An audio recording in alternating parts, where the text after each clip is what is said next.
नमस्कार, मैं डॉक्टर रजनीश कुमार आप सभी का एक बार फिर से हार्दिक स्वागत करता हूं। यूजीसी नेट यूनिट 6 के अंतर्गत हम हिंदी उपन्यासों पर चर्चा कर रहे हैं। आज के वीडियो लेक्चर में हम मैला आंचल, जो कि फणीश्वरनाथ रेणु द्वारा लिखित उपन्यास है, उसके ऊपर चर्चा करेंगे। तो उम्मीद करते हैं कि अंत तक आप सभी इस लेक्चर को देखेंगे, सुनेंगे और समझेंगे। तो मैला आंचल का प्रकाशन 1954 ईस्वी में हुआ। इसमें जो भी कहानी है अब वो है मेरीगंज, पूर्णिया जिला, जो कि बिहार राज्य का एक जिला है, उसकी कहानी है। यह उपन्यास 2 खंडों में बटा हुआ है। प्रथम खंड में 44 भाग हैं और द्वितीय में 23 हैं। विधा के दृष्टिकोण से देखा जाए तो आंचलिक उपन्यास है, यानी कि उपन्यासों में एक अलग प्रयोग इसमें किया गया है, खास अंचल को केंद्र में रखा गया है। यह उपन्यास अलग-अलग टोलियों में बटा हुआ है, जो कि कहीं न कहीं हमारे देश की जो सच्चाई है कि किस तरीके से कोई भी क्षेत्र बटा रहता है, चाहे गांव में आप देखें अलग-अलग टोली, मोहल्ले, गली। तो यहाँ पर भी टोलियों का जिक्र उपन्यास में किया गया है। राजपूत टोली, कायस्थ टोली, यादव टोली और अन्य टोलियां हैं। इस उपन्यास की पृष्ठभूमि में 1942 का भी संदर्भ फणीश्वरनाथ रेणु ने लिया है। और जहां भी आप देखेंगे कि इस उपन्यास में मैला आंचल, यानी जो मेरीगंज, पूर्णिया के आसपास का जो भी सामाजिक, राजनीतिक, आर्थिक, सांस्कृतिक पृष्ठभूमि रही, उसका पूरा जिक्र इस उपन्यास में हुआ है। और खास तौर से दुख के समय में या फिर फणीश्वरनाथ रेणु की एक खास विशेषता है कि उन्होंने संगीत का सहारा अपनी रचनाओं में लिया। तो इसमें कई जगहों पर कुछ साहित्यकारों की, कुछ कवियों की पंक्तियां भी उल्लिखित हैं। अगर हम पात्रों की बात करें तो इस उपन्यास में बहुत ज्यादा पात्र हैं। फिर भी मेन जो इसके सेंटर में है, उसको हम यहाँ पर आप सभी के सामने रखेंगे। आप इसको ध्यान रखिए, पूछा जा सकता है ये सब एग्जाम में, ठीक है। प्रशांत, जो कि डॉक्टर की भूमिका में है, इन्होंने बीएचयू से आईएससी किया है और पटना से मेडिकल की पढ़ाई की है। और मेडिकल की पढ़ाई करने के बाद भी ये उस तरीके के नहीं है कि महानगरों में जाकर काम करें। थोड़े से अलग तरीके का ये कैरेक्टर है प्रशांत, ठीक है। ये गांव में आकर वहां इलाज करते हैं और प्यार की खेती में विश्वास रखते हैं, ठीक है प्रशांत। आगे चलकर इस उपन्यास में कमली नाम का एक स्त्री कमली नाम की एक स्त्री पात्र है, जो कि इनकी प्रेमिका के तौर पर है। इसमें ममता नाम की भी स्त्री पात्र है, उसको भी आप ध्यान में रखिए। विश्वनाथ प्रसाद, जो कि तहसीलदार के तौर पर इस उपन्यास में है। बालदेव कांग्रेसी, जो कि स्वराज में विश्वास रखने वाले हैं। बावन दास भी बालदेव की तरह ही कांग्रेसी हैं, सुराजी समर्थक। कालीचरण सोशलिस्ट पार्टी के कार्यकर्ता हैं। कमली, जैसा कि बताया गया, तहसीलदार की पुत्री। लक्ष्मी दासी हैं। देवादास एक मठ है, वहां पर महंत हैं। प्यारू प्रशांत का सहायक है। सुमरित दास अव्यतार की खबर के उपनाम से जाना जाता है। तो ये तो प्रमुख पात्र है, लेकिन गौण पात्रों की संख्या भी कम नहीं है, बहुत ज्यादा है। इसलिए इस उपन्यास को जब तक आप पूरा नहीं पढ़ेंगे तो पूरी स्टोरी समझ में नहीं आएगी। फिर भी हमने कोशिश की है कि कम समय में इस उपन्यास की पृष्ठभूमि को आप अच्छे से समझ जाएं और कुछ अनुमान लगा लें कि मैला आंचल में फणीश्वरनाथ रेणु ने विषय वस्तु क्या बनाया हुआ है, ठीक। तो किसी भी पुस्तक की भूमिका पढ़ना बहुत जरूरी है। तो यहाँ पर मैला आंचल की भूमिका उन तमाम उपन्यासों में सबसे जरूरी है पढ़ना। तो प्रथम संस्करण की भूमिका में फणीश्वरनाथ रेणु ने लिखा है, यह है मैला आंचल, एक आंचलिक उपन्यास। कई बार एग्जाम में सवाल पूछा जाता है कि आंचलिक शब्द का प्रयोग सबसे पहले किसने किया हुआ है।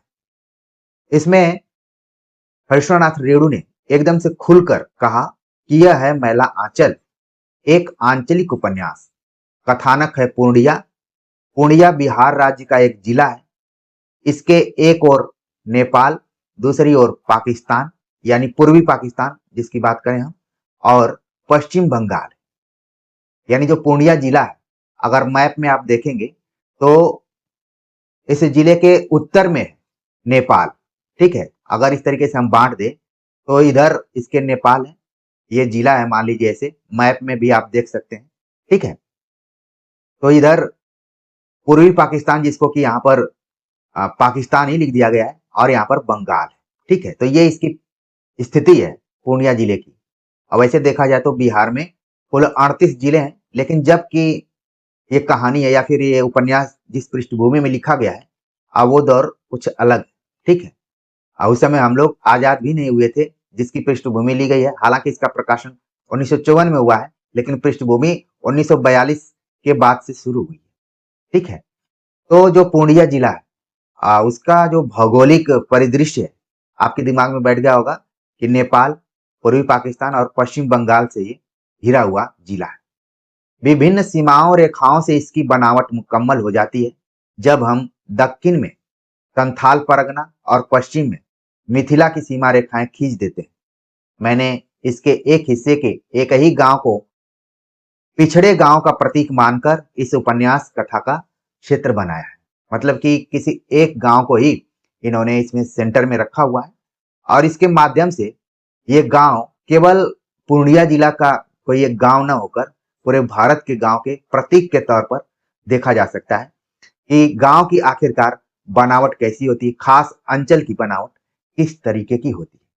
उपन्यासकार ने आगे लिखा, इसमें फूल भी हैं, शूल भी, धूल भी है, गुलाब भी, कीचड़ भी है, चंदन भी, सुंदरता भी है, कुरूपता भी।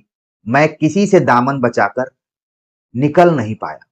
बहुत ही साफगोई से हरिश्चंद्रनाथ रेणु ने यह बात लिखी कि ये उपन्यास आप पढ़ेंगे तो इसमें आपको फूल भी दिखाई देगा, शूल भी दिखाई देगा, यानी सुख और दुख, धूल भी दिखाई देगा, गुलाब भी, कीचड़ भी, चंदन भी, सुंदरता भी, कुरूपता भी। हर परिदृश्य आपको इस उपन्यास में देखने को मिल जाएगा। उपन्यासकार ने कहा कि मैं किसी से दामन बचाकर निकल नहीं पाया। अगर बचने की कोशिश भी की तो उनका जो लेखकीय जो ईमानदारी रही, अब वो उनको कहीं गवाही नहीं दे रही थी। उन्होंने उनकी लेखकीय ईमानदारी का यही मानना था कि एकदम से यथार्थवादी चित्रण करना है, ठीक है। आगे लिखते हैं कि कथा की सारी अच्छाइयों और बुराइयों के साथ साहित्य की दहलीज पर आ खड़ा हुआ हूं। पता नहीं अच्छा किया या बुरा, जो भी हो अपनी निष्ठा में कमी महसूस नहीं करता। सबसे जरूरी है आत्मसंतुष्टि। महिलाचर पाठकों को अच्छा लगेगा, बुरा लगेगा, ये नहीं पता किया जा सकता है।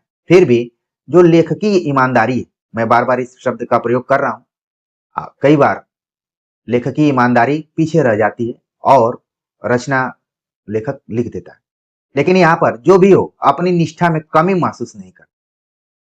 जितना इन्होंने देखा पूरा लिखने का प्रयास किया, और इसकी भूमिका उन्होंने पटना में 9 अगस्त 1954 ईस्वी को लिखा। तो भूमिका से कई बार सवाल सीधे सीधे उठा लिए जाते हैं कि जो महिला आंचल है, किस जिले से इसका संबंध है, और वो जिला, उस जिले की जो भौगोलिक स्थिति है, अब वो क्या है, नेपाल किस साइड है, पाकिस्तान किस साइड है, या पश्चिम बंगाल किधर है, या संथाल परगना किधर है, और मिथिला की सीमा किधर है। और कई बार तो ये जो कथन है, यहाँ से भी सवाल पूछ लिया जाता है कि इसमें फूल भी हैं, फूल भी हैं, धूल भी है, गुलाब भी है, कीचड़ भी है, चंदन भी, सुंदरता भी है, कुरूपता भी है, और ये किस उपन्यास की भूमिका से इसको लिया गया, तो आप तुरंत बता देंगे। अब हम बात करते हैं अखंड 1 के पहले भाग के ऊपर। गांव में यह खबर तुरंत बिजली की तरफ फैल गई। मलेटरी ने बहारा चेथुरु को गिरफ्त कर लिया है और लोबिन लाल के कुएं से बाल्टी खोलकर ले गए।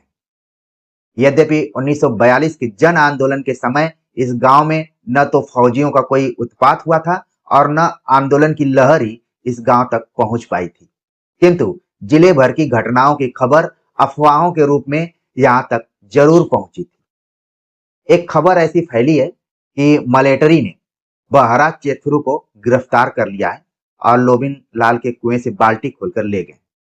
हालांकि ये जो खबर फैली, उसके पहले एक जन आंदोलन की चर्चा यहाँ पर हो रही है कि 1942 में जो जन आंदोलन था, भारत छोड़ो आंदोलन था, और उससे भी इस गांव में इस परिचित नहीं थे लोग कि भारत छोड़ो आंदोलन क्या है, उनको कुछ नहीं मालूम था। मुगलाई स्टेशन पर गोरा सिपाही एक मोदी की बेटी को उठाकर ले गए। इसी को लेकर सिख और गोरे सिपाहियों में लड़ाई हो गई, गोली चल गई। ढोल बाजा में पूरे गांव को घेर कर आग लगा दी गई। एक बच्चा भी बचकर नहीं निकल सका। मुसहरू के ससुर ने अपनी आंखों से देखा था, ठीक आग में भुनी गई मछलियों की तरह लोगों की लाशें महीनों पड़ी रहीं, कौवा भी नहीं खा सकता था। मलेट्री का पहरा था। मुसहरू के ससुर का भतीजा फारबिस साहब का खानसामा है, वह झूठ बोलेगा? पूरे 4 साल के बाद अब इस गांव की बारी आई है। दुहाई माँ काली, दुहाई बाबा लर सिंह। जो अंचल विशेष में जो लोकल देवता होते हैं, जिनको कि हम लोक देवता कहते हैं, संकट की स्थिति में जो वहां की जनता होती है वो उन्हीं को याद करती है।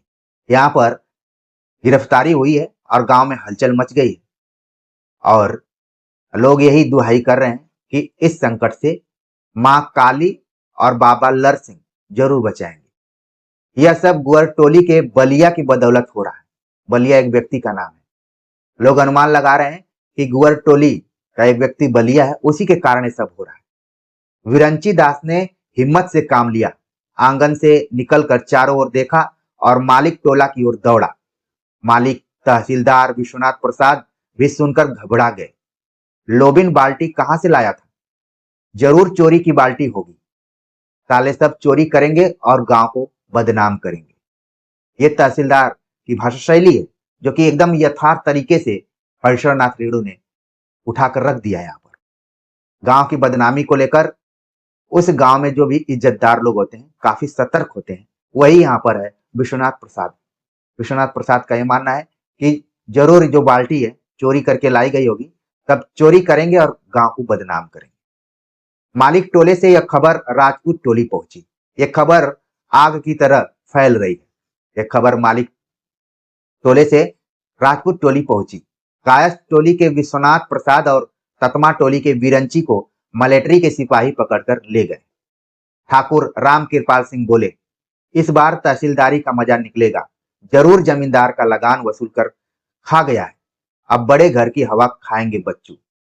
तो जो राजपूत टोली के हैं राम कृपाल सिंह, आपस में टोलियों में वर्चस्व की लड़ाई भी है। अक्सर वर्तमान समय में भी ये देखने को मिल जाता है। तो कहीं न कहीं ये उपन्यास आज के दौर में भी प्रासंगिक है। अगर जिस तरीके से आप देखें, गांव की जो राजनीति होती है, देश की राजनीति अलग और गांव की राजनीति अलग होती है, बहुत ही इंटरेस्टिंग होती है। जो लोग गांव से जुड़े होंगे वो भली भांति इस उपन्यास को पूरा समझेंगे और पूरा पढ़ भी जाएंगे।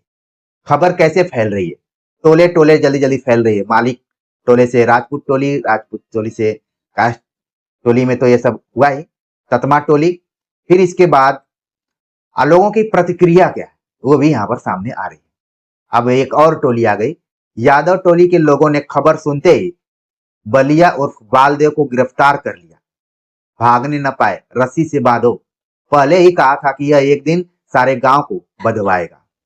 तो यहाँ पर आज पहले ही अंदेशा लगाया जा चुका है कि बालदेव के कारण ये सारी चीजें हो रही, तो लोगों ने उसको एक तरीके से बांध दिया है। ये मैंने कहा कि देश की राजनीति अलग और गांव की राजनीति अलग होती है, वहां के नियम कानून कुछ अलग ही होते हैं। तहसीलदार विश्वनाथ प्रसाद 1 सेर घी, 5 सेर बासमती चावल और 1 खस्सी लेकर डरते हुए मलेट्री वालों को डाली पहुंचाने चले।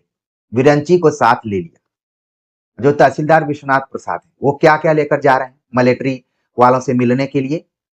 1 सेर घी लिया, जो कि गांव का एक प्रतीक के तौर पर है अगर धन संपत्ति के दृष्टिकोण से देखें। 5 सेर बासमती चावल और 1 खस्सी, ये 3 चीजें लेकर वो पहुंचते हैं। और साथ में किसको लिए हैं? विरंची को। बोले, हिसाब लगाकर देख लो, पूरे 50 रुपए का सामान है। यह रुपया 1 हफ्ता के अंदर ही अपने टोले और लोबिन के टोले से वसूल कर जमा कर देना।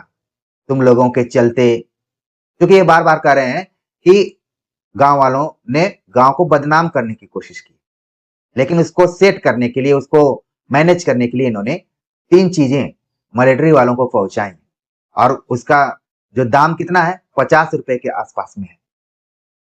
मिलिट्री वाले कोठी के बगीचे के पास पहुंचकर विश्वनाथ प्रसाद ने जेब से पलिया टोपी निकाल कर पहन ली और काली थान की ओर मुंह करके मां काली को प्रणाम किया। दुहाई मां काली। जैसा कि गांव में लोक देवता में लोगों का विश्वास होता है, उसी तरीके से विश्वनाथ प्रसाद को भी विश्वास है। बगीचे में पहुंचकर तहसीलदार साहब ने देखा, दो बैलगाड़ियां हैं, बैल घास खा रहे हैं, मिलिट्री वाले जमीन पर कंबल बिछाकर बैठे हैं, मूड़ी फांक रहे हैं और बहरा चेथरू भी कंबल पर ही बैठकर मूड़ी फांक रहा है। मूड़ी एक तरीके का दाना जिसको कि हम भूजा इत्यादि कर सकते हैं। सलाम हुजूर। विरंची ने सामान सिर से नीचे उतारकर झुककर सलाम किया। सलाम सरकार। बकरा भी मेमिया उठा। अरे यह क्या है, आप कौन है? एक मोटे साहब ने पूछा। हुजूर, ताबेदार राजा पारबंगा का तहसीलदार है, मीनापुर सर्किल का। ओ, आप तहसीलदार हैं? ठीक बात। हम लोग डिस्ट्रिक्ट बोर्ड का आदमी है। यहाँ पर एक मलेरिया सेंटर बनेगा, ऊपर से हुक्म आया है। यही बागान का जमीन में मार्टिन साहब डिस्ट्रिक्ट बोर्ड को यह जमीन बहुत पहले दे दिया। एक चीज आप देख रहे हैं कि रेणु ने एकदम से हुबहू जिस तरीके की भाषा शैली है उसी को अपनाया हुआ है। इसमें किसी भी व्याकरण शुद्धि को ध्यान में नहीं रखा है, जैसा लोग बोलते हैं वैसा ही इन्होंने लिखा हुआ है। तहसीलदार साहब फिर एक बार सलाम करके बैठ गए। विरंची हाथ जोड़े खड़ा रहा। राजपूत टोली के राम कृपाल सिंह जब कोठी के बगीचे में पहुंचे तो उन्होंने देखा कि बगीचे के पश्चिम वाली जमीन की पैमाइश हो रही है। कुछ लोग जरीब की कड़ी खींच रहे हैं। टोपा वाले एक साहब तहसीलदार साहब से हंस हंस कर बातचीत कर रहे हैं। राम कृपाल सिंह को लग रहा था कि जो तहसीलदार हैं गिरफ्तार हो चुके हैं, अब मजा चखेंगे, लेकिन यहाँ पर देख रहे हैं कि तहसीलदार साहब हंस हंस कर बातचीत कर रहे हैं। हंस हंस कर बातचीत करना मतलब सब चीज क्या है, ठीक चल रहा है। और अंत में यादव टोली के लोग बालदेव के हाथ और कमर में रस्सी बांधकर हो हल्ला मचाते हुए आए। स्वभाव के अनुसार ये लोग बालदेव को बांधे हुए लेकर आ रहे हैं और हल्ला मचाते हुए आ रहे हैं। उसकी कमर में बंधी हुई रस्सी को सभी पकड़े हुए। खिलाड़ी सुराजी को पकड़ने वालों को सरकार बहादुर की ओर से इनाम मिलता है 1000, 2000, 5000। लेकिन साहब तो देखते ही गुस्सा हो गए। क्या बात है, इसको क्यों बांध कर लाया है, इसने क्या किया? इधर के लोगों को लग रहा था कि उनको पुरस्कार मिलेगा, लेकिन उनकी उम्मीद के उलट एकदम से यहाँ पर दृश्य आ गया। साहब गुस्सा गए और बोले कि इसको बात कर क्यों लाए हो, क्या किया है इसने? हुजूर, यह सुराजी बालदेव गोप है, 2 साल जेहल खटकर आया है। इस गांव का नहीं, चंदन पट्टी का है। यहाँ मौसी के यहाँ आया है, हद्दड़ पहनता है, जय हिंद बोलता है। तो जो बालदेव है उसका पूरा यहाँ पर परिचय उपन्यासकार ने दे दिया कि बालदेव सुराजी गोप है, 2 साल जेल में बंद होकर आया हुआ है, छूट कर आया है। और ये जिस गांव के लोगों ने बांधा था वहां का नहीं रहने वाला है। चंदन पट्टी, एक चंदन पट्टी जगह का नाम है, वहां का रहने वाला है और अपनी मौसी के यहाँ आया था। और वो खद्दड़ यानी खादी वस्त्र को पहनता है और जय हिंद बोलता है। तो यहाँ पर इसीलिए इस उपन्यास का नाम के नाम में आंचल शब्द लगा हुआ है, मैला आंचल, यानी कि अंचल विशेष की जो शब्दावली है उसको यहाँ पर रेणु ने पूरा रखने का प्रयास किया है। तो इसको बाधा है काहे? अरे बालदेव, साहब के किरानी ने बालदेव को पहचान लिया। अरे यह तो बालदेव है सर, यह रामकृष्ण कांग्रेस आश्रम का कार्यकर्ता है, बड़ा बहादुर है। बालदेव वहां पर गिरफ्तार होके जाता है, लोग बात कर लेके जाते हैं, लेकिन वहां पर लोगों को देखने के बाद परिचय होता है कि ये तो सुराजी है। और किससे जुड़ा हुआ है? रामकृष्ण कांग्रेस आश्रम का कार्यकर्ता है। ये सवाल आप सभी के लिए पूछा जा सकता है कि बालदेव का संबंध इस आश्रम से था। रामकृष्ण कांग्रेस आश्रम का कार्यकर्ता है ही, साथ में बहादुर भी। यादवों के बंधन से मुक्ति पाकर बालदेव ने साहब और किरानी को बारी बारी से जय हिंद कहा।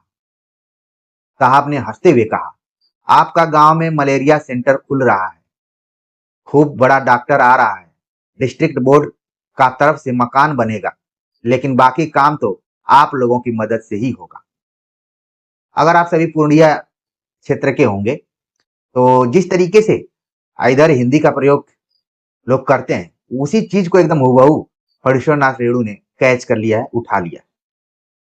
आपका गांव में देखेंगे व्याकरणिक रूप से वाक्य सब शुद्ध नहीं है, फिर भी आ, यही विशेषता महिलांचल को विशेष बनाती है। पूरा आप देख रहे हैं। तहसीलदार साहब ने जमींदार खाते और नक्शे को तजवीज करके कहा, हुजूर जमीन 1 एकड़ 10 डिसमिल है। ठाकुर राम कृपाल सिंह को अब तक साहब को सलाम करने का भी मौका नहीं मिला था। विश्वनाथ प्रसाद ने बाजी मार ली। जिंदगी में पहली बार सिंह जी को अपनी निरक्षरता पर ग्लानि हुई। सचमुच विद्या की महिमा बड़ी है। अब विश्वनाथ प्रसाद से क्यों बातचीत हो रही है? क्योंकि ये तहसीलदार हैं, पढ़े लिखे हैं। राम कृपाल सिंह भले मजबूत वर्ग से जुड़े हुए हैं, लेकिन पढ़े लिखे नहीं है। इनको इस चीज की अनुभूति हो रही है कि काश आज मैं पढ़ा लिखा होता तो शायद जो साहब लोग हैं हमसे भी बात करते। उन्होंने कहा, सचमुच विद्या की महिमा बड़ी है, लेकिन भगवान ने शरीर दिया है, उच्च जाति में जन्म दिया है, इसी के बल पर बहुत बाबू बबुआन, हाकिम हुक्काम और अमला फैला से हेल मेल हुआ, जान पहचान हुई। मौका पाते ही सलाम करके जोर से बोले, जय हो सरकार की। हुजूर पब्लिक को भलाई के वास्ते इतना दूर से कष्ट उठाकर आया है और हम लोग हुजूर का कोई सेवा नहीं कर सके। अपने स्वभाव के अनुसार ही उन्होंने सेवा भाव को दिखाया कि जो आज जो भी हॉस्पिटल बनेगा वो उससे किसकी भलाई होगी? पब्लिक की होगी। तो जो पब्लिक की भलाई को इतना सोचता है और दूर से आकर कष्ट उठाकर आया हुआ है, उसकी सेवा करना हमारे क्षेत्र के लोगों का धर्म बनता है। गुसाई जी रामायण में कहीं है, भले निरक्षर हैं, लेकिन गोस्वामी तुलसीदास के रामचरितमानस से इनका परिचय है।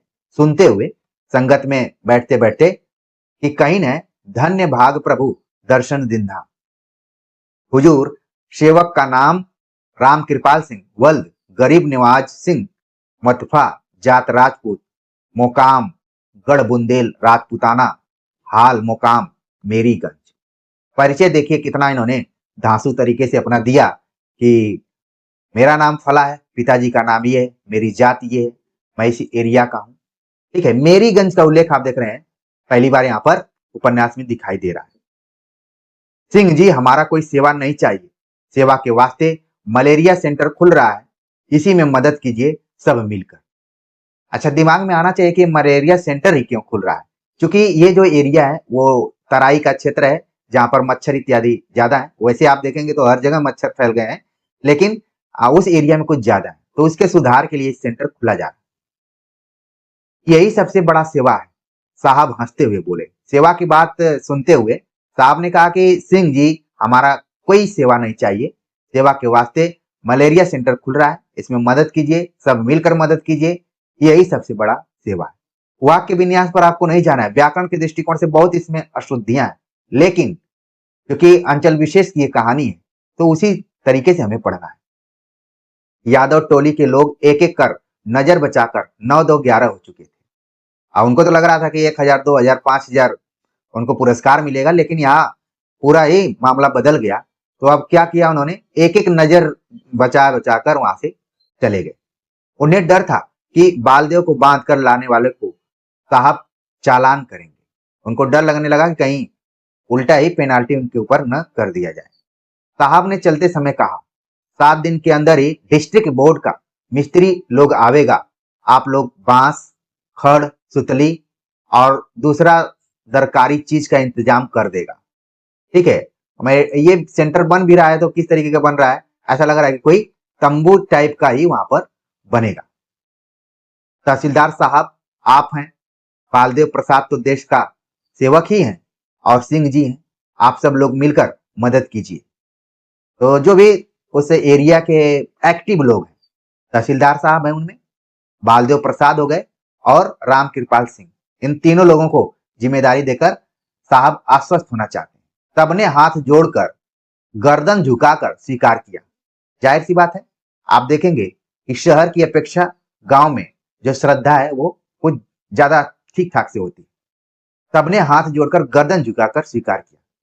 साहब दल बल के साथ चले। खस्सी मेमिया रहा था। बालदेव गाड़ी के पीछे पीछे गांव के बाहर तक गया। बालदेव ने लौटकर लोगों से कहा, स्टी बोट के बंगाली ऑफिसर बाबू थे प्रफुल्लो बनर्जी, और उनका किरानी जित्तन बाबू पहले कांग्रेस ऑफिस के किरानी थे। बालदेव ने लौटकर लोगों से कहा, देखिए बालदेव सक्रिय कार्यकर्ता के रूप में है, लेकिन वो भी अपेक्षाकृत कम ही पढ़े लिखे हैं। जिस तरीके से वो बोलते हैं वैसे ही यहाँ पर फणीश्वरनाथ रेणु ने पूरा उतार दिया है उसको। रेणु की एक खास विशेषता है कि वो एकदम से फोटोग्राफी कर लेते हैं किसी भी चीज का। तो यहाँ पर बताया गया कि बालदेव ने कहा कि डिस्ट्रिक्ट बोर्ड के जो बंगाली ऑफिसर बाबू थे प्रफुल्लो बनर्जी, इसको ध्यान रखना है, और उनके जो किरानी थे यानी कि जो उनके साथ क्लर्क थे जित्तन बाबू, पहले कांग्रेस ऑफिस के वो क्लर्क थे। तो कहीं न कहीं पहले से बालदेव से ये लोग परिचित थे। भाग 2। पूर्णिया जिले में ऐसे बहुत से गांव और कस्बे हैं जो आज भी अपने नामों पर नीलहे साहबों का बोझ ढो रहे हैं। वीरान जंगलों और मैदानों में नील कोठी के खंडहर राही बटोहियों को आज भी नील युग की भूली हुई कहानियां याद दिला देते हैं। गौना करके नई दुल्हन के साथ घर लौटता हुआ नौजवान अपने गाड़ीवान से कहता है, जरा यहाँ गाड़ी धीरे धीरे हाँकना, कन्या साहब की कोठी देखेगी। मतलब विदाई होकर दुल्हन जा रही है उसकी, तो वहां पर एक कोठी है, सब लोग देखने का प्रयास करते हैं। कन्या मतलब लोकल शब्द है जिसको बोलते हैं दुल्हन। यही है मकई साहब की कोठी। वहां है नील महने का हौज। लोग देखते थे, एक तरीके से वो पर्यटन स्थल जैसे जगह थी। नई दुल्हन ओहार के पर्दे को हटाकर घूंघट को जरा पीछे खिसकाकर झांकती है। झरबेर के घने जंगलों के बीच ईंट पत्थरों का ढेर। कोठी कहाँ है? दूल्हे का चेहरा गर्व से भर जाता है। अर्थात हमारे गांव के पास साहेब की कोठी थी, यहाँ साहेब मेम रहते थे।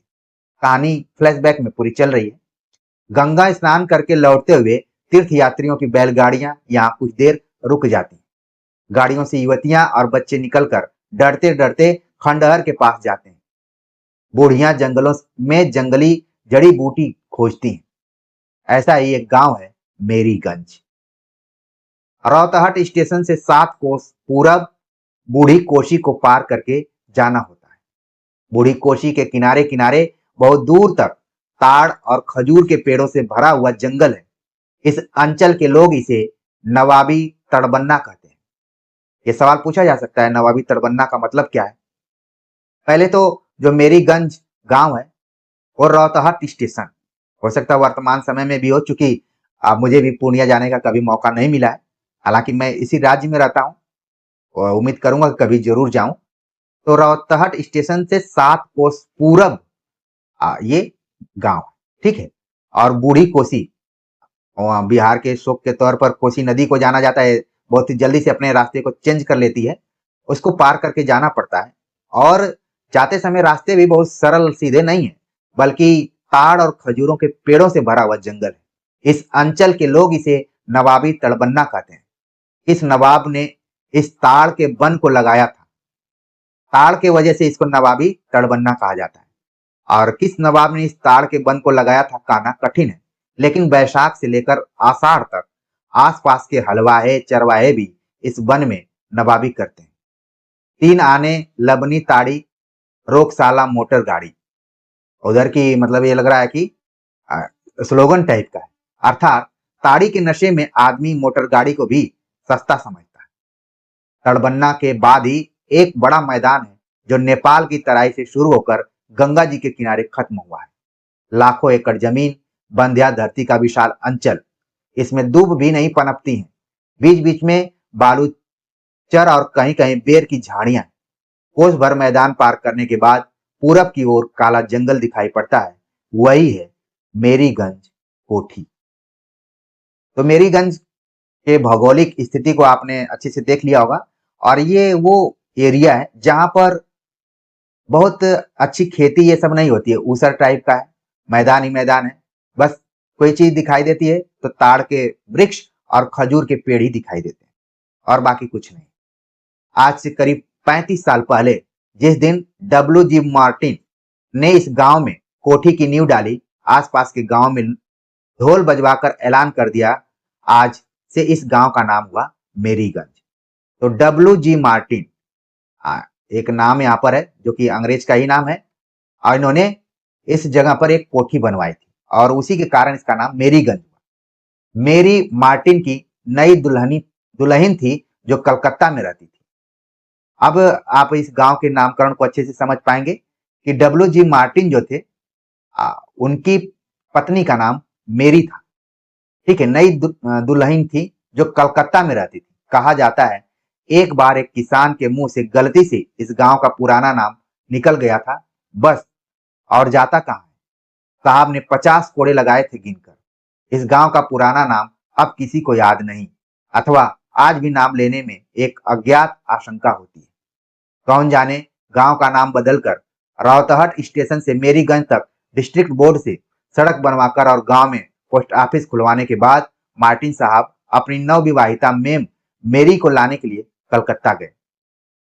गांव की सबसे बूढ़ी भैरव की मां यदि आज रहती तो सुना देती, आहा, परी की तरह थी साहब की मेम, इंद्रासन की परी की तरह।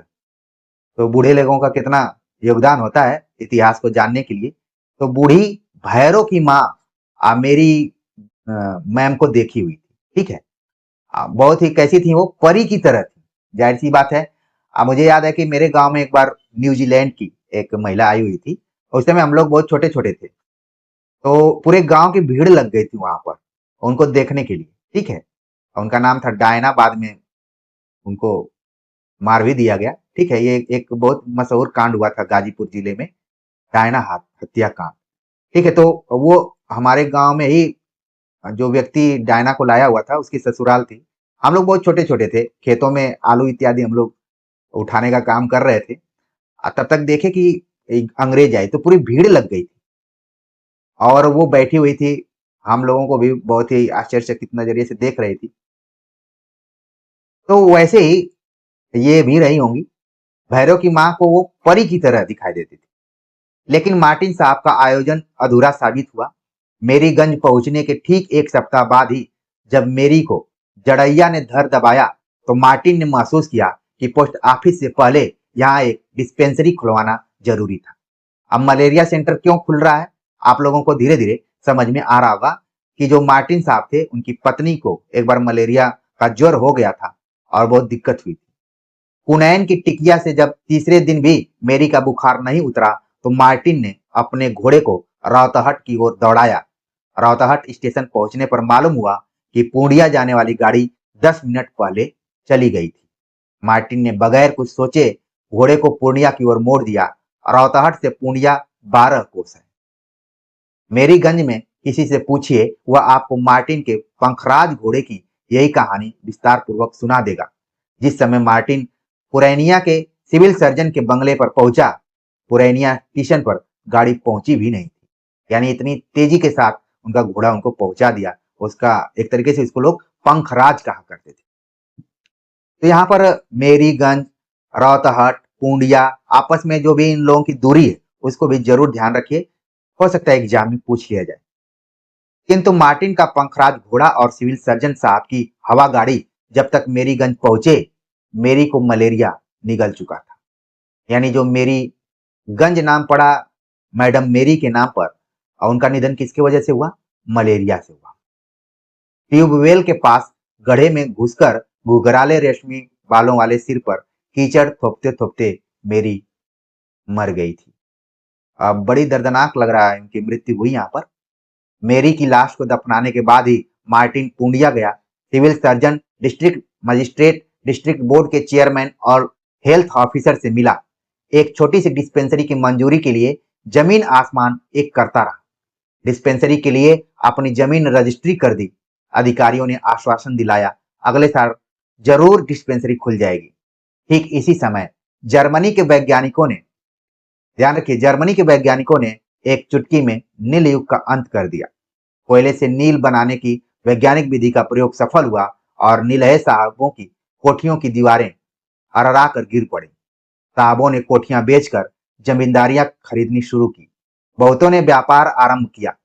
मार्टिन की दुनिया तो पहले ही उखड़ उजड़ चुकी थी, दिमाग भी बिगड़ गया। बगल में रद्दी कागजों का पुलिंदा दबाए हुए पगला मार्टिन दिन भर पूर्णिया कचहरी में चक्कर काटता फिरता था। हर मिलने वाले से कहता था, गवर्नमेंट ने एक डिस्पेंसरी का हुक्म दे दिया है, अगले साल खुल जाएगा। कहते हैं कि पटना और दिल्ली की दौड़ धूप के बाद एक बार वह बहुत उदास होकर मेरीगंज लौटा। मेरी की कब्र पर लेटकर सारा दिन रोता रहा। डार्लिंग, डॉक्टर नहीं आएगा। इसके बाद उसका पागलपन इतना बढ़ गया कि अधिकारियों ने उसे कांके भेज दिया और कांके के पागल खाने में ही उसकी मृत्यु हो गई। तो आप देख रहे हैं कि डब्ल्यू जी मार्टिन और मेरी पूर्णिया के ही आसपास में अपने जीवन को उन्होंने खत्म कर दिया। और एक सच्चाई भी पता चल रही है। देखा जाए तो मार्टिन मेरी से काफी प्रेम करते थे और उनको ये लगता था कि इनकी मृत्यु मलेरिया से हुई, अन्य की ना हो। ये तो बहुत प्रगतिशील सोच थी, लेकिन वो सफल नहीं हो पाए।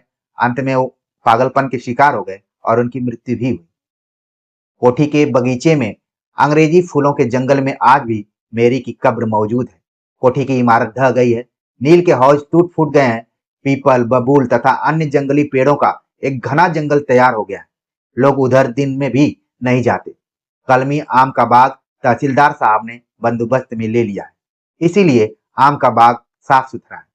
किंतु कोठी के जंगल में तो दिन में भी सियार बोलता है। लोग उसे बुतहा जंगल कहते हैं। ततमा टोले का नंदलाल एक बार ईंट लाने गया। ईंट में हाथ लगाते ही खत्म हो गया था। जंगल से एक प्रेतनी निकली और नंदलाल को कोड़े से पीटने लगी। सांप के कोड़े से नंदलाल वहीं ढेर हो गया, बगुले की तरह उजली प्रेतनी। तो देखिए यहाँ पर अब ये बात कितनी सही है कितनी गलत है। चूंकि आप किसी भी गांव में जाएं तो भूत प्रेत की बात जरूर होती है, ठीक है। आप बिना इसके वो गांव का स्ट्रक्चर पूरा ही नहीं होता है। यहाँ पर भी कुछ घटनाएं यहाँ पर बताई गई कि नंदलाल नाम का एक व्यक्ति था ततमा टोले का, और उसको एक प्रेतनी ने खत्म कर दिया था या फिर उसको मार डाला था।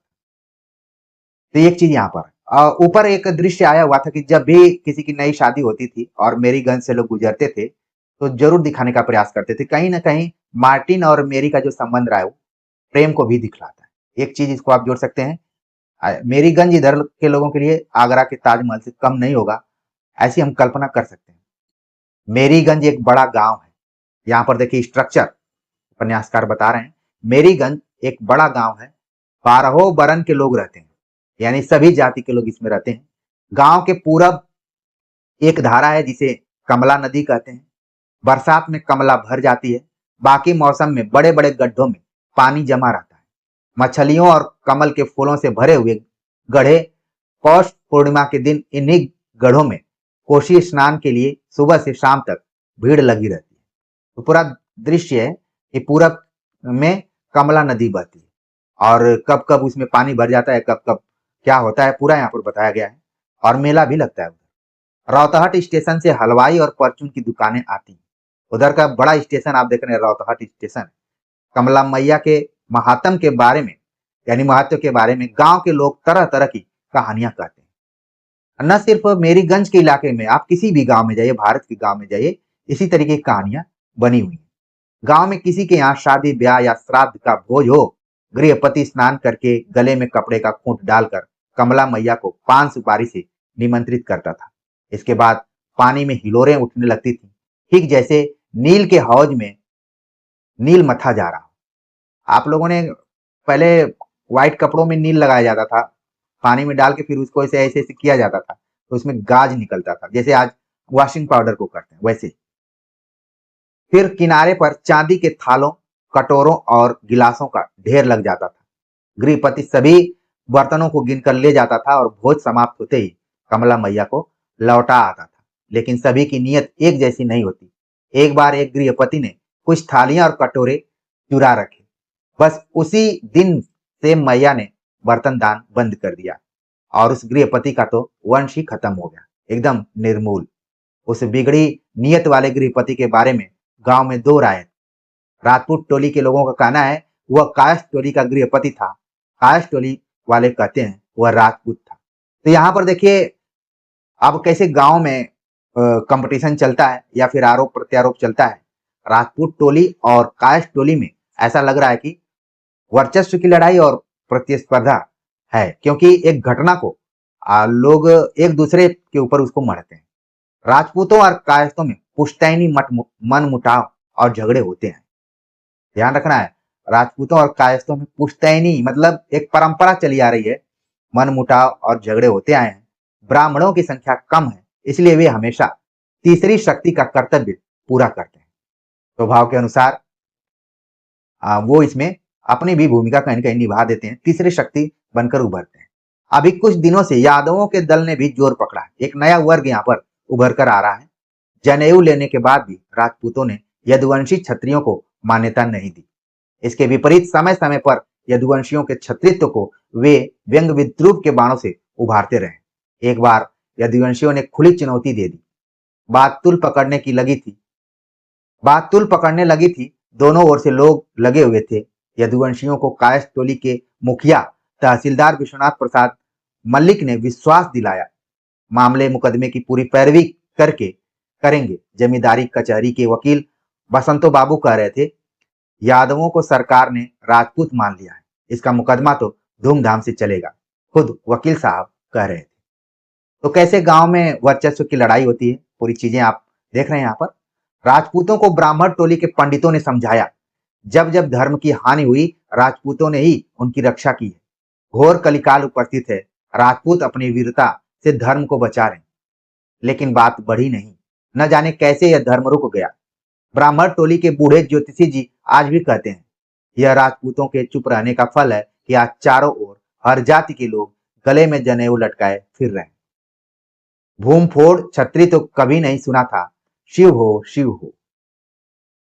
तो यहाँ पर आप देख रहे हैं कि गांव की जो राजनीति है वो किस तरीके की है। अब गांव में तीन प्रमुख दल हैं, कायस्थ, राजपूत और यादव।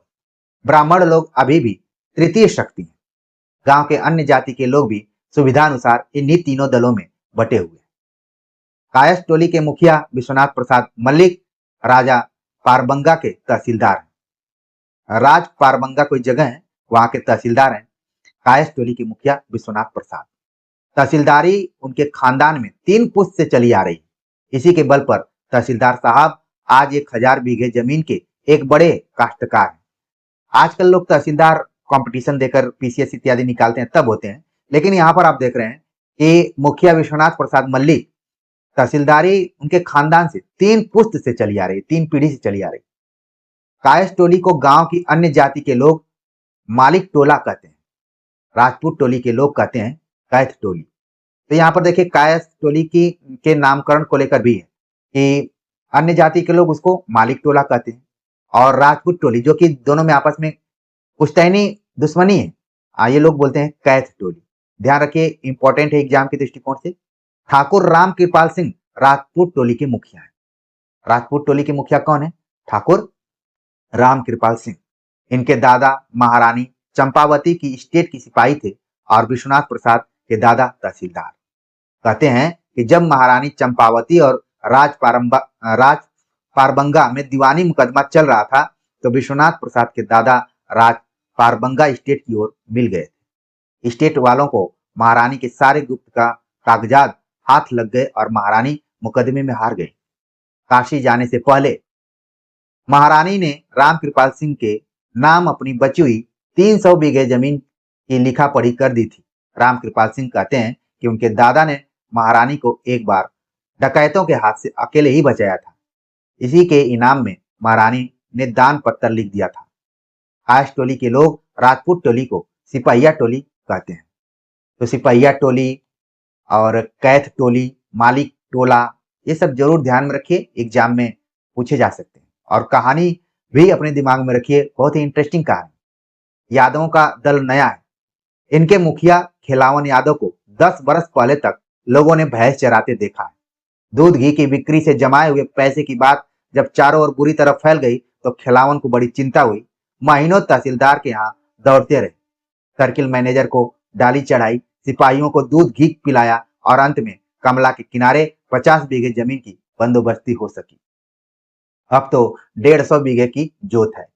बड़ा बेटा सकलदीप अररिया बैरगाछी में नाना के घर पर रहकर हाई स्कूल में पढ़ता है।